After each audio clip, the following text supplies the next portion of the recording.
vahet, aga 7 vahetust peab olema tehtud.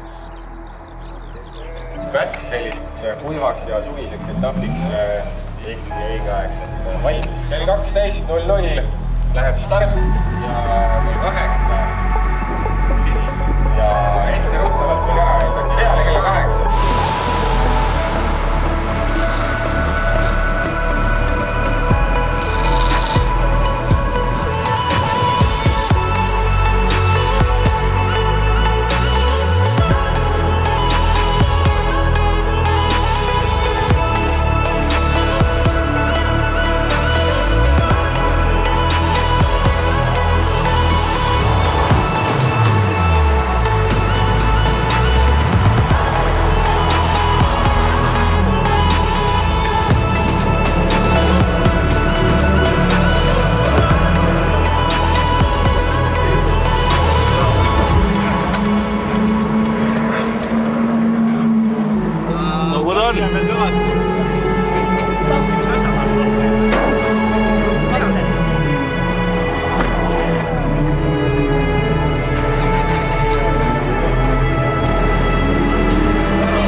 Rajaolud on väga head, kaasvõitlejad on väga head, ilm on väga hea, üritus on väga hea, vännid on kohal.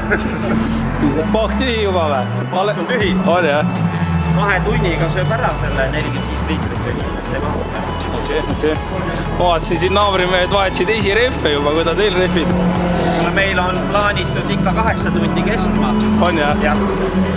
Ja siiani eelmised sõidud on ka samamoodi, et ikka 8 tundi kestavad ära, et väga head rehvid on.